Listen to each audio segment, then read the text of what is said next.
Tubalamusizzaako abalabe baffe abalungi abeekuumidde ku Country Media Uganda. Olwaleero Becklinch nga azali mu maaso gammwe wamu ne Mwami Harold Kaija nga Deputy General Secretary. Deputy Secretary General. Byannema. Tebina kulema Secretary General Deputy Secretary General ow'ekibiina kya FDC. Tuze mu kamera olunaku olwaleero nga twagala tutangaze ku nsonga eya Speakership Press eyabaddewo olunaku lw'eggulo nga okulonda kwawedde nga olwaleero gwe tulinanga Speaker wa Parliament Mwami Jacob Olanya ye yalondebwa ababaka be twasindika mu Parliament ekisanja kino. Buuza ku batulaba tusooke tulyoke tweyongereyo n'ensonga zaffe ezitulese mu kamera. Njagala kutwala mukisa guno okulamusa bonna bwe tuli mu buwambe abatava ku mukutu guno abafaayo okugobera ebiri mu ggwanga lyabwe n'okubasaasira bye muyitamu n'okubagumya nti bwe twerwanako tusobola okutereeza eggwanga lino. Bwe tujja mu kamera abali baffe oba bafollowers baffe obalamusanga abali mu buwambi oba abawambi bwe bali they're not free nabo bakimanyi. Tuvadde mu buwambwe Mwami Kaija. Lubannayuganda lubanayagala okubuvaamu kubanga abawambye alina kyabeetaaza ayagala bamukolera ekipakasi so okujja nga beerwanyeeko. Mwasindika omubaka okuva mu kibiina kya FDC Mwami Ssemujjunganda. Results ezavudde yafunye obululu 15 nga mulina ababaka 32 mu Parliament. Kino kiraga ki mu kibiina kya FDC? Tweyanza nnyo neyanzeege. Honorable Ssemujju Ibrahim Nganda njagala okumuyozaayoza ng'omulwanyi Namige ow'ekibiina kyaffe ekye-FDC ng'omu ku bakirwanirira ebbanga lyonna. Ssemujju musajja mumalirivu, musajja tagulwa, musajja alemera ku nsonga. Twamusindika mu lutalo lutwali tumanyi naye nga tulina bye twali twagala okuwangulayo era tulowooza nti ffe tetulina nnyo kye twafiiriddwa twawangudde. Stage ya struggle gye tuddako weetaaga okukola audit okumanya baani booli nabo era Honorable Ssemujju campaign ye kikyali ekigendwa kyayo okulaba baani be tuli nabo kubanga Mwai Museveni agenda kugula abantu ng'enkoko tulebe ani abatagulwa bw'abanga bakandidate babiri abasatu basobola okuguma nga Kadaga azze okugula Ngolanya azze okugula nga Ayinta azze okugula katwategedde nti abantu 15 abo basobola okuyimirirawo obutagulwa. Awo kye twayagadde okumanya kubanga ensimbi yabadde empitirivu nga yeetoolola esayidi zonna nga twebuuza baani abasobola okulaba kweza ensimbi ne batunula bwe bati ne bagaa nti wadde ensimbi weeziri nenze ngenda kutambula n'omulamwa. Abo twabategedde mu Parliament omwo bali mu 15. Mwami Kaija, twabadde tulina aba candidates basatu Ssemujjunganda, Kadaga n'Olanya eyalidde ekifo. Okusinga akalulu kano abantu badde batunudde abantu babiri Mwami Olanya ne Kadaga. Kaija kwaba ababiri gwenga ggwe ani gwe wadde olabamu obusobozi ku babiri abo? Kiba kibi okuŋŋamba ku babiri kubanga z'obusobozi nabadde mbulaba mu Honorable Ssemujju. Tovola nsimutaddeko nga kyogenda okunziramu. Yes, kuba gwe nadde mbulamu nga ndaba nga bali abakola ki abasinga kubanga bali bonna BNRM bombi BNRM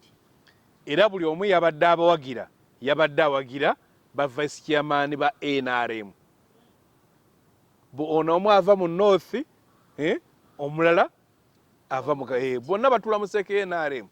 era nga bonna kibadde bapanga kwepositioninga kwongera kulaba buki NRM bwenywera. mukyala Kadaga badde akutegeeza entakera nti mwai Museveni okubeera ku ballot nze namukola ki nze namuleeta nga ne gundi akugamba mbu okujja kwange kugenda okuyamba NRM ebigendera byayo okutuukirira kibadde bakola kati amawulire gatuliddemu olukwe obutasomesa nti abantu abasatu bano baani abasinga ani asinga ku basatu kakati olw'okuba muziri kampu ebbiri zabaddemu nnyo ssente bo n'amawulire ne gagenda awo era badde ogalaba naddala ganaga online ng'olaba nga ziringa promotional campaign ng'oli awandiika article ng'oli akola video ng'ogiraba ng'ayogera ng'omuwagizi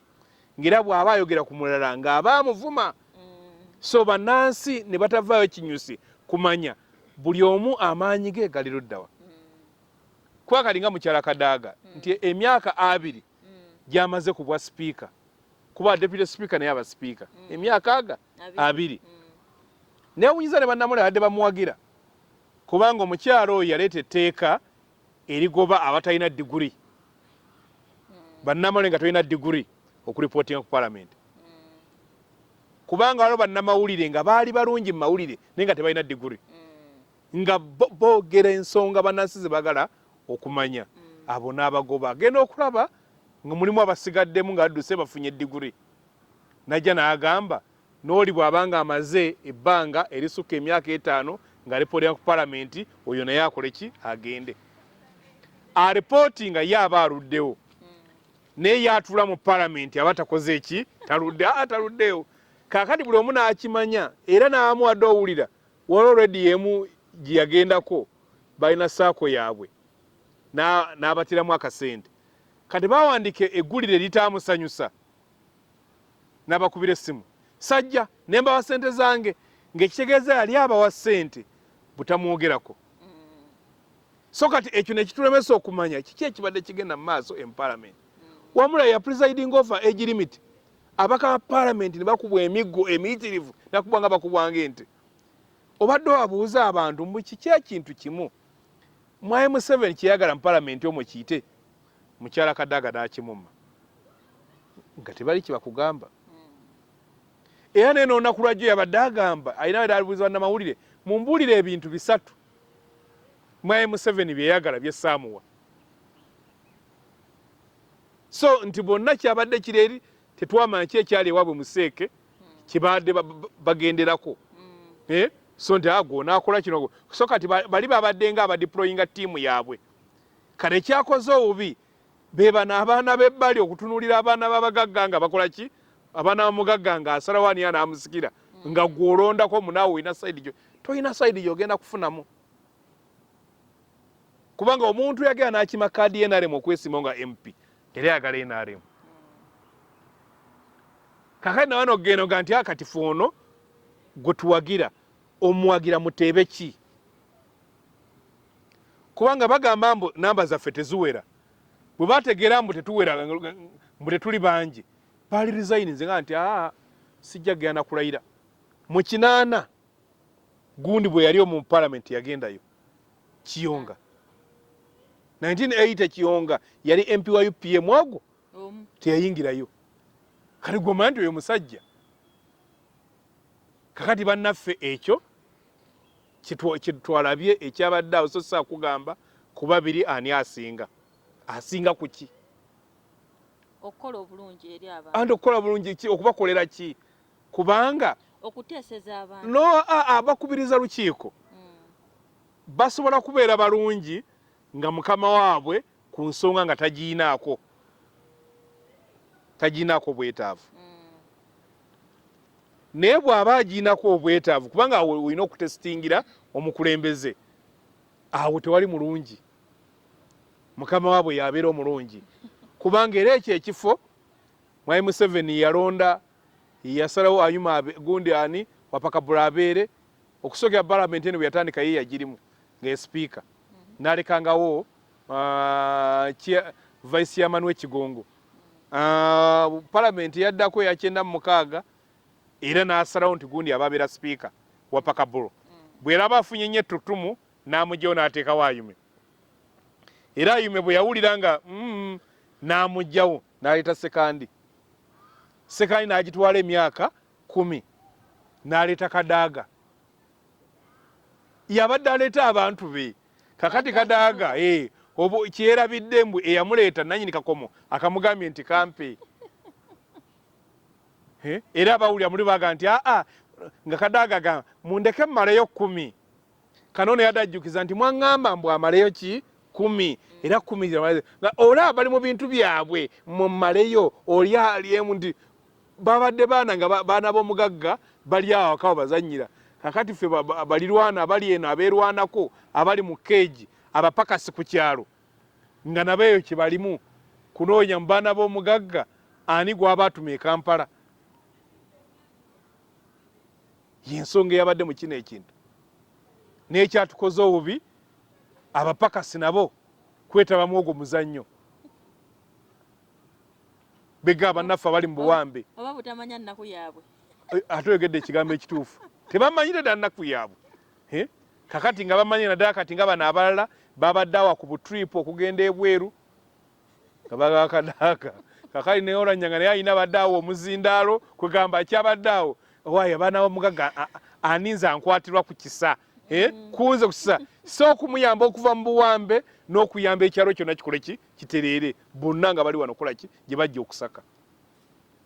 ebyo ebigambo bya mwami Kaija ku nsonga ey'ababaka oba baspiika bye twalonze mwami Kaija omu ku babaka ba NRM yavaayo n'agamba nti ensonga lwaki NRM teyawa mukyala Kadaaga kaadi nti mukyala Kadaaga abadde awa olukisa aba opposition ne bateesa mu parliament y'ensonga lwaki tebamuwadde kaadi olowooza Oluvuganya gwe bawadde kaadi anaabawa mu aba opposition chance ne muteesa nga mukyala Kadaaga atakikola kuba yezo zimu ku nsonga nedda atoyina bw'ogaana opposition kwogera kubanga ye structure ya parliament oli wa side eri bulwayogera nga lead of government business prime minister response esooka mu tteeka erina kuba lead of opposition okumuddamu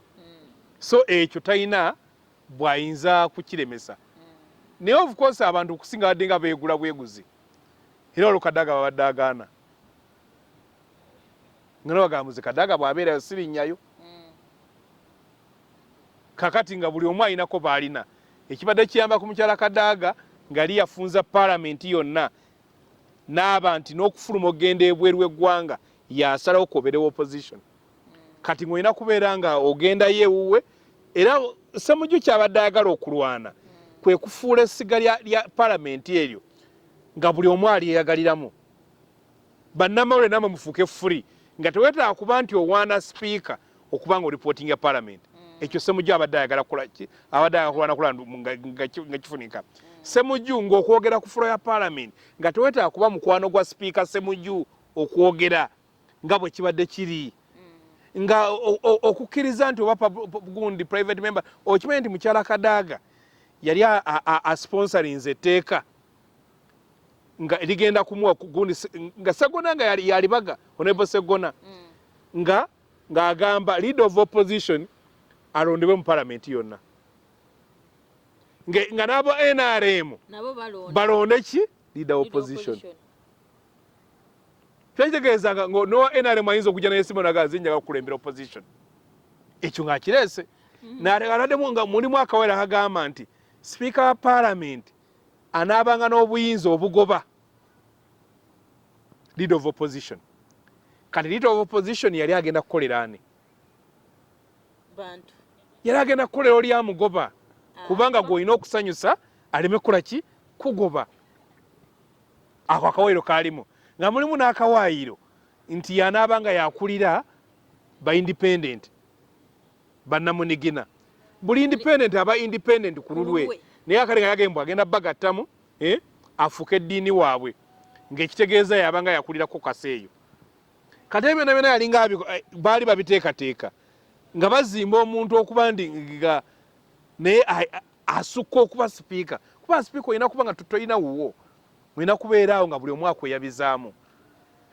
era kyova obadde olala nga aliwo abalowulira nti batambula nnyo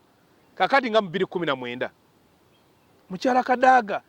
ne Honorable Okupa batambula ennaku 1419 omwaka ogw'ennaku 365 kiba kitegeeza ki nti waliwo gye bagamba ntugenda kumala ennaku 2 ne bagendayo 218 bazikola ki ne bazirya so nti NRM terina muntu gwegenda kuwanga mulungi okujjako akalulu kano kye katulaze mbu NRM tezimba bakaada NRM kintu kiri awo buli omu ojja n'ogoberamu ddiiru yo Honorable Olanya okusobola okuyingira palamenti ng'amanyiddwa nti wa UPC era rusize za UPC Honorable Olanya alina essasi libaamukuba ne Makerere nga muyizi nga opposition awedde emirimu ng'asoma degree ya political science era ekimugenza okusoma amateeka nga mirimu gimaze kubula nga mwaye Museveni ataddewo embeera opposition osobola kufuna mulimu kakali n'agenda ng'omuwambe kakali naye ali mu buwambe omukyala Anita Amongo bwe bamulemesa okuwangula akalunga OFDC namugamba jangu nga independent era mu parliament omulimu gwe yasobola okukola yali kakiyo nga vice chairperson nga FDCM wa kanamugamba okuddamu gwe okuwangula olina kumala kutwegattako kaneesi kaada waabwe bw'omutuuza n'omuganda omutuuza kati olayo n'omusoga njagala onnyonnyole NRM gyeva weeri ne gyeraga ayinza okuba nga tabikulaga omulala gundi tayebwa naye ali muvubuka wa FDC twalinga naye mu wefirigi FDC era naye NRM si yemuzimbye kati y'omu ku badde abaagala obwaki kakati bw'obanga olina sipiika nga eri wa UPC ng'olina deputy yali waki wa FDC kiba kitegeeza tozimbye bakaada kanakyo kiraze mwayi Museveni obunafu bw'alina yali badde anoonyaayo basajja be alina abantu bazze nga alina gye yabajja najja nga abazimba yali kutte muhwezi namuwa bwa sipiika kuba muntu akoze eki aludde naye waliwo balooya fuka abasajja balooya abali mu palamenti omwo ng'okuva nga ayingira politics nga NRM obwa deputy yalinoonyeza ero ki abantu be ono omukazi gwe nadde mpulya gwe yabadde ava waliwo omukazi yadde abwagala kubanga omumanyi NRM naye kakati akutte bamasenare kati bawadde bamukolere kakati nga gye baava beegaanayo gye bali bagenze kukuba kyeyo kati ogenda kuba n'abantu abatali ideological oriented nga batambuza parliament eno ogisuubiramu ki mwami Kaija ogisuubira egenda kutambula etya nga mwami Museveni bw'ayagala egenda kutambula nga mwami Museveni bw'ayagala era ye muwanguzi asinga kati bwebanga egenda kutambula nga mwami Museveni bw'ayagala ebiteeso by'abantu ebintu ebiruma abantu mu ggwanga binaaba biteesebwako mu palamenti anti bannayuganda beekaabire kubanga baagera ne basalawo ne balonda NRM abayitirivu olajja kubuuza mbu ate opposition abalonze ki NRM ekitegeeza ye nabo ne babalaba nga bakiboggwe era nabo ne bakola ki ne babawa anti bendi mukuga abalonda anti bubanga batono kubanga okuyita ekintu mu palamenti numbers kati bwe mubanga nammwe abatono babuuka badda sayidi eri ekitegeeza ensonga zammwe teziriguka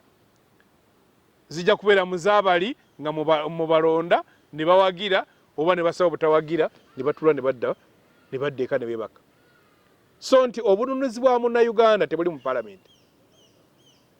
obununuzi bwa munnayuganda buli mu kwekunga okulaba buki bwe bajjawo mwami Museveni ensi zonna teri gye bajjawo nakyemalya nga kuza palamenti Bashir palamenti si yamujjawo Kabila palamenti si yamujjawo Abeni Ali Tunisia sika palamenti si yamujjawo gundi Uncle Bob palamenti si mwe yaviiramu gundi ono omusajja Kampore Burkina Faso palamenti si yamujjawo so nti palamenti teyina gyejjewo nakyemalira palamenti ezanyira mu kye mumaze kukola ekiriwo kyezanyiramu kati parliament bwe embeera ya bwannakyemalira kati mwebeeraawo ne boogera oluzungu luyite boogera oluzungu luyite ne kimala nga kigweredde eri so nti parliament ebanga amata agabimba Muganda byagamba ebimba bikola ki bikka bw'ojjamu bw'oti enku n'ozijja sayidi eno n'ozisikamu bw'oti nga bikkakkana. Eyo ye palamenti yaffe bwegenda okutambula okusinza ku ndowooza ya mwami Harold Kaija nga tukyali ku nsonga y'ekisanja kino ekipya. Mu kisanja ekiwedde abantu babadde bakaaba nnyo ebbula ly'emirimu, abantu embeera y'obulamu, abantu bagamba n'amasomero mostly aga UPE aga use galuzinze value in that abaana ne basoma abazadde oba tebitegeerekeka. Omwana agenda ku school n'asoma subject egyo agenda okudda ewaka okebera ekitabo ng'olabako half a page nga bye baasomye. Mwami Kaija, osuubira n'abawo enkyukakyuka mu mbeera y'Abannayuganda kino ekisanja ekyo kye twatandise? Ekigamba kitanno change. Togenda kusuubirayo nnyo kulaba nkyukakyuka ya muggundu okujja nga Bannayuganda bataddewo force. Kubanga gavumenti ebeeranga mu bbiri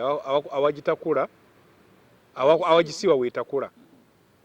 Kati Bannayuganda abaweddemu essuubi abamu abalinga abatalina na kwerwanako ate nga n'abakulembeze baabwe enzannya gye bazannya ebintu byabwe nabyo bizibu okutegeera. So nti Mwami Museveni agenda kukozesa nnyo ssente okwongera okugula abo abaali badde boogerera abantu n'abo abaali badde babakunga. Ngamba kugula gamba sirika busirisi. Nonsanga wano sikyajja kwogera, sikyagenda ku radio, wena agamba tompaana ne toddamu byogerako. So abantu bangi bagenda kugulwa. Obwavu bugenda kweyongera kubanga nti abantu abamu banaanyiiga bajja kwagala okusituka. So kati sente bagenda teeka sente nnyingi mu poliisi, mu tear gas, mu intelligence okubega abantu. Kati buli bateeka sente ezo ennyingi manya basola mu byanjigiriza, basola bazijja mu bya bulimi naye banga tebabitaddeemu ssente okwongera okukolera abantu ki emirimu. Era ebyenjigiriza byoli mu kwogerako gwe musaala. Kati omusomesa ba UPE buli lwabanga talina musaala gwe tagulabanga mutono. Bw'aba alinga alina essomero nga lirinako ettaka nga lino, abaana batwala mu nnimiro. Abalala bagamba babeera ku boda. Obadde olaba abasomesa nga bali wabbale bookya kasooli kubanga yeetaaga ssente okubeerawo. So naye alinaga nti mune kasa payroll obali zijjira naye akati nga ssente ziyite zinnajja wano alina okulya. Olubuto terulinda kati alinda alina okuba nga aluyiyiza. Kati ani akisasulira omwana? Era byolaba mu mawulire mu malwaliro olina agenda ne bagamba olina kaki. Bw'oba tokalina ne bakuleka. Era oziraba layini basimba layini alaga sigino mbu alina kaalina yo yayitawo okulaba omusawo. Era alaga sigino mbu alina kaalina goba wa ambulance. Alina sigino ndi alina kaalina omusawo gwajja okukolako. So bwe bityo bigenda kubeera pay as you go ng'eya time. Atalina eya time takuba simu. Bigenda kubeera byayaka. Atalina atataddeeko ssente togenda kuba switch tokwatako. Biri ya postpaid byabadde nti bajja kubanja tebiriiwo. Uganda egenda okwongera okubeera nga zoo nga buli akutte ku munne aluma bulumi. Olwe buli olaba tosobola kumala nnaku kusatu nga tebakubulidde muntu gwe baakubye nga yabadde addeeko akawungeezi. Ng'abaana baabulidde ekyokulya bakulaba ova kukola nga balowooza akasawo ko mwe muli ki era mugende ng'obudde bukyali. Ogonno kubadde kulabula okuva eri Mwami Kaija. Kaija, abantu abasinga okati ekibuuzo ekiriwo nti saawa eno Eastern Region enaasobola okuzimbibwa mu kisanja kino kubanga abantu bagamba nti bw'otunuulira Uganda nga bweri tulina mu North, West, Central ne Eastern Region. West erina president, North erina chief justice, katuuyo ne speaker, Central erina mwami sekandi. Temulina kuba twogera ku kiddako sinya kiddako baabo muwadde mbu yabuddako Atani aliko government experience kale saazi twaliwo vice president kale saazi waliwo speaker baba amulonze waliwo president waliwo nani ne chief justice kakati balinda baani balonda okuba naye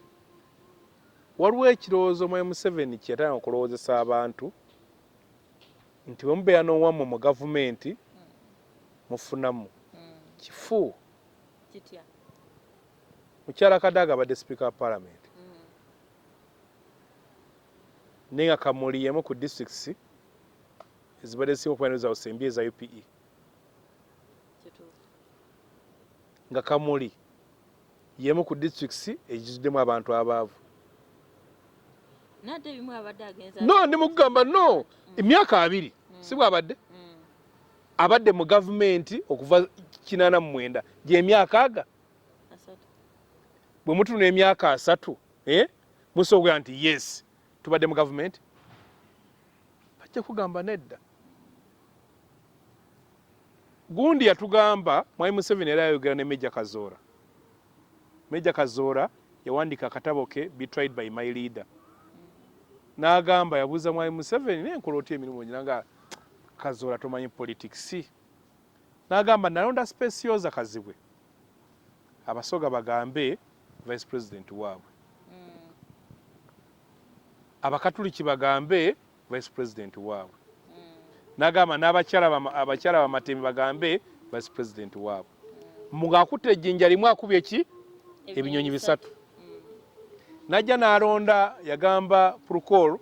bw'abakaramojja balowooze yali amukwidde kulya ESO Expresions Security Organization balowooze nti bakulembera obukesi bwa Uganda najja n'agamba n'alowoozesa abagundi mbu n'alonda Jeje Odongo afuuke ame komanda mbu abatese balowooze tibakulembera amagye ga Uganda Minister wa finance ava Bunyoro bebasinga Sente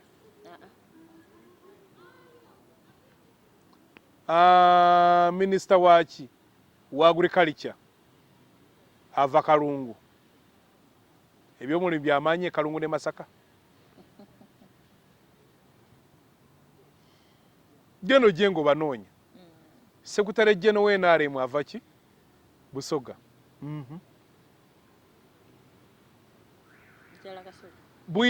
Busoga ina ba minister sima bameka bakubulya namba ekikulu si namba kuba FDC tugamba mu ideology yaffe tukiriza mu one mu government entono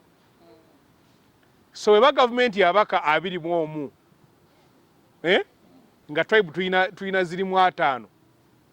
kati endala ziriberawo zitya ekikulu si kuba na tribesman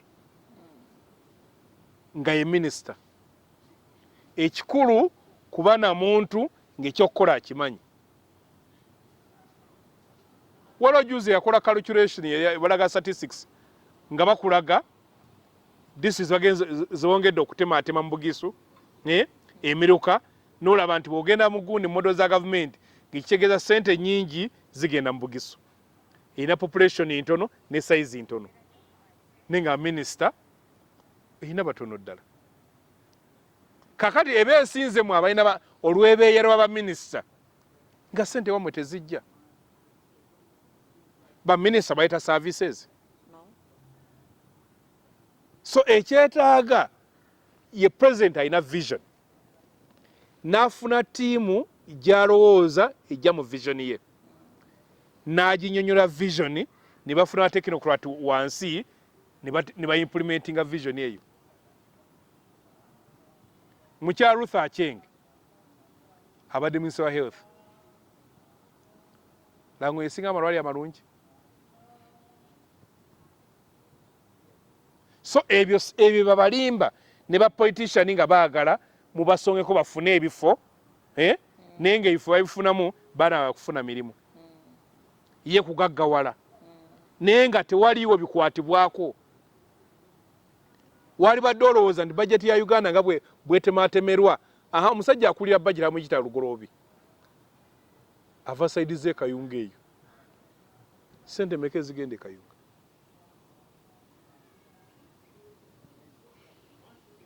So literally ekintu ekikulu si muganda wange kubeera mu gavumenti, ekintu ekikulu kubanga gavumenti faamu gye twetaaga okukola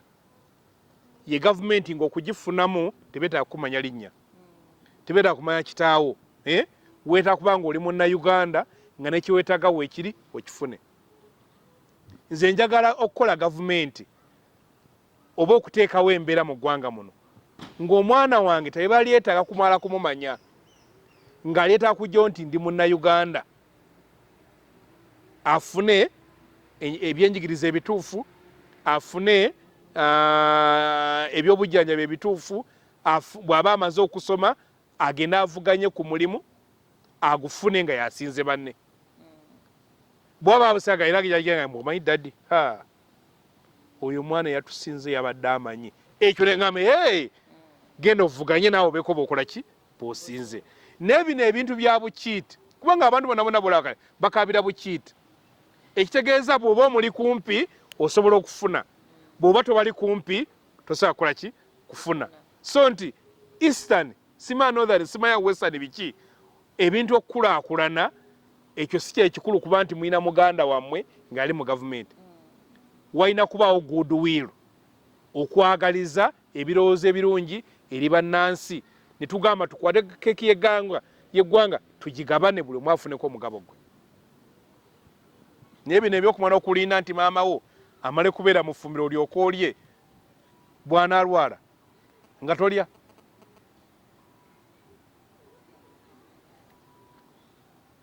Tukomye wano olunaku olwaleero tujja kuba tubamwongera mwami Kaija ku nsonga endala ezinaaba zitambula mu ggwanga lyaffe Uganda wamu n'ebweru wa Uganda naye nga twetaaga ozitannyako ebirowoozo. Mwebale nnyo mwebale ddala mwami Kaija siibula abalabi baffe. Abalabi baffe njagala okubasiibula nga mbeebaza obutavangako munoonye musaakige ku YouTube Harold Kaija official mbeerako mukilikinge musubscribinge tusobole okulaba nga tuba n'ensonga ezizimba eggwanga n'okukubaganya ebirowoozo. Osobola nawe okusawo comments n'owa ebirowoozo ne bitwongera okugaziya kumanya ku biki bye tulowooza eggwanga lirina okutambula. Mwebale nnyo mwebalire ddala.